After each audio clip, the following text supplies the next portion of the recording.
Spy Stories with SRIJON. Hello and welcome. This is me, SRIJON, welcoming you to yet another episode of Spy Stories with SRIJON. So, I'm doing this series on CIA secret missions. CIA as in Central Intelligence Agency, the first line of defense, quote-unquote, of United States of America, as they describe themselves. Like, if there is any threat on United States of America, they are the sniffer dogs to sniff it first and to neutralize that threat as soon as possible. তার জন্য oftentimes প্রায়শই CIA এমন mission execute করেছে which were aggressive in nature.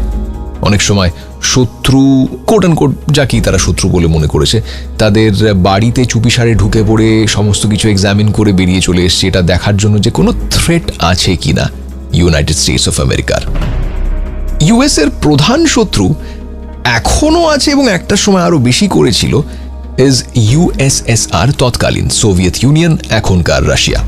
Of course, we all know about the Cold War between USA and Russia, and CIA has done numerous missions during the Cold War period to ensure যে US এর কোনো threat নেই from Soviet Union or USSR.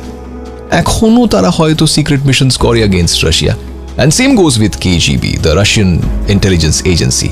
I'm sure they also execute secret missions against the United States, but আমরা জানতে পারি না, এটাই যা। আজকে একটা পার্টিকুলার অপারেশনের ব্যাপারে কথা বলবো, অপারেশন আইভি বেলস। এই অপারেশন আইভি বেলস শুরু হয়েছিল কেন এবং এর নেচারটা কিরকম ছিল সে ব্যাপারে একটুখানি জানা যাক, একটু ইতিহাস ঘাঁটা যাক।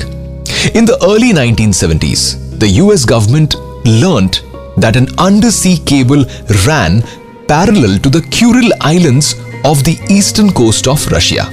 তো ওই যে পার্টিকুলার আন্ডারসি কেবলটা ছিল, that was providing a vital communication link between two major Soviet naval bases. Of course, USA wanted to disrupt that communication. কিন্তু প্রবলেমটা কি?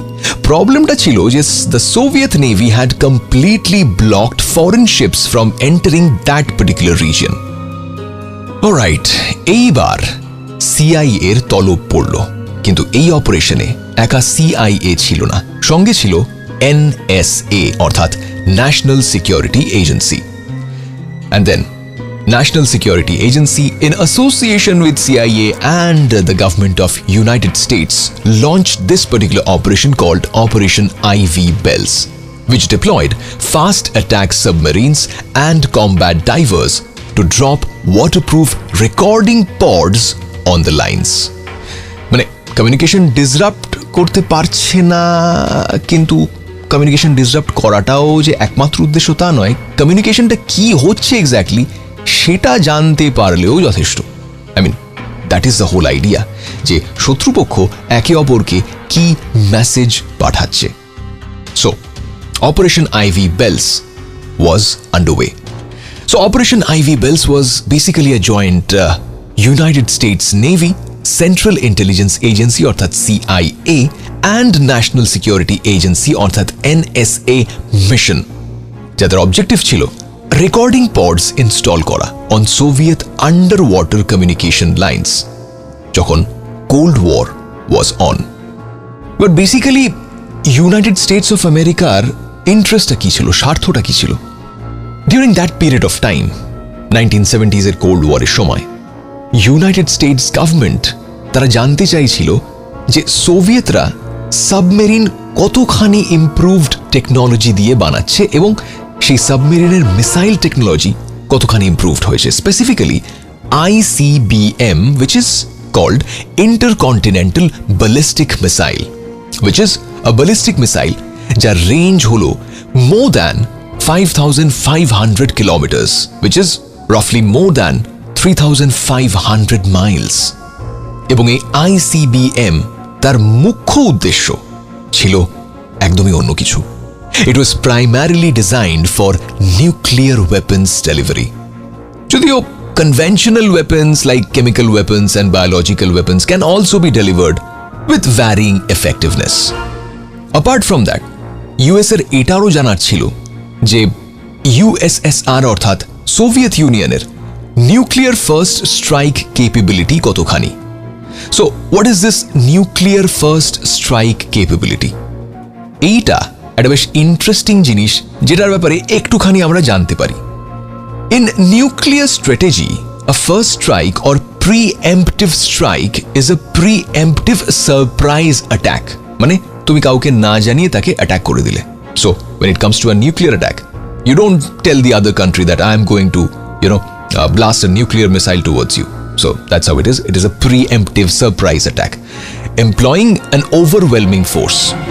So যে দেশ সেই অ্যাডভান্টেজটা পায় of first strike capability, that is basically a country's ability to defeat another nuclear power by destroying the arsenal, the nuclear arsenal of the other country to that particular point, যাতে উল্টো দিকের দেশ যে শত্রুপক্ষ দেশ তারা যাতে রিটালিয়েশন করলেও নিউক্লিয়ার রিটালিয়েশনটা না করতে পারে।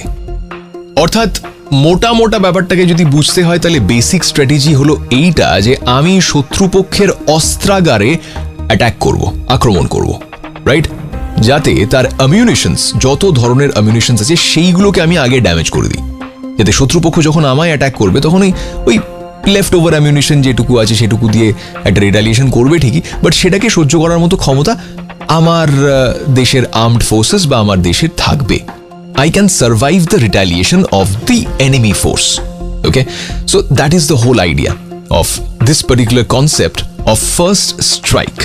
In case of nuclear war, first strike mane holo je when I'm attacking the other country, when one country is attacking the other country, it will target the nuclear weapon facility, right? So preferred methodology holo etai is to attack the opponent's strategic nuclear weapon facility. যেমন ধরো missile silos, submarine bases, bomber airfields etcetera. এছাড়া command and control sites and also storage depots. এই স্ট্র্যাটেজিটাকে বলা হয় counter force. এটা একটা historical background রয়েছে। যেরকম বললাম, it is known as the first strike attack. The use of a nuclear first strike capability was greatly feared during the cold war between NATO. What is NATO? নেটোর ব্যাপারে আমরা খুব শুনেছিলাম আজকাল, মানে কিছু বছর আগে যখন Vladimir Putin was threatening to invade Ukraine, সেই সময় আমরা নেটোর কথা শুনছিলাম, right? So NATO is basically North Atlantic Treaty Organization, also called North Atlantic Alliance, which is an intergovernmental military alliance between 31 member states, among which 29 are European and 2 are North American, which was established in the aftermath of the Second World War. So, ওই nuclear first strike capability ওয়াজ greatly feared. সেই সময় মানে সবাই ভয় পাচ্ছিল যে কেউ একজন প্রথম নিউক্লিয়ার ওয়ার শুরু করে দেবে during the cold War period, এবং দুই পক্ষ যারা ভয় পাচ্ছিল একে অপরকে দেবার নেটো এবং সোভিয়েত ব্লক। সোভিয়েত ব্লক বলতে the eastern bloc, also known as the communist bloc বা the socialist bloc, also the Soviet bloc, was basically a coalition of communist states of Central and Eastern Europe, East Asia, Southeast Asia, Africa and Latin America under the power of the Soviet Union, যেটা cold ওয়ারের সময় exist করতো, সেই সময়কার Soviet ইউনিয়নের কথা বলছি। তো সেরকম একটা অশান্ত সময়ে দুপক্ষই একে অপরকে ভয় পেত। তারা দুজনেই ভাবতো যে এই রে, অপরপক্ষ বোধহয় দুম করে নিউক্লিয়ার ওয়ার শুরু করে দেবে। ওই they always had the fear of a first strike attack that existed on both sides. তাই এই যদি একটুখানি চেয়ারে নড়ে চড়ে বসতো, অনেক সময় the other party use to misunderstand that as a war move. আমার হয়তো একটুখানি চেয়ারে পশ্চার চেঞ্জ করে বসলাম, উল্টো দিকের মানুষটা ভেবে বসলো যে আমি বোধহয় উঠে গিয়ে ওকে ঘুষি মারবো, ব্যাপারটা এরকম। তো এই ধরনের মিসআন্ডারস্ট্যান্ডিং সেই সময়টাতে হচ্ছিল।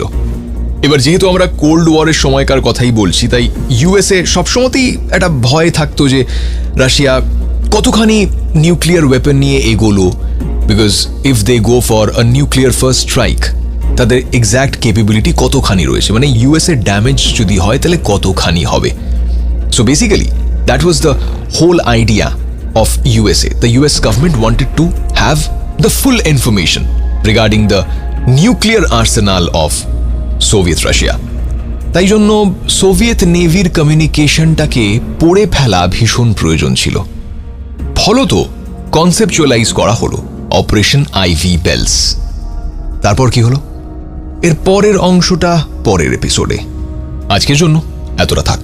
আমি সৃজন, তোমার সঙ্গে getting ready to bring you the next episode of Spy Stories with Srijon. বলছি গল্প about Operation Ivy Bells.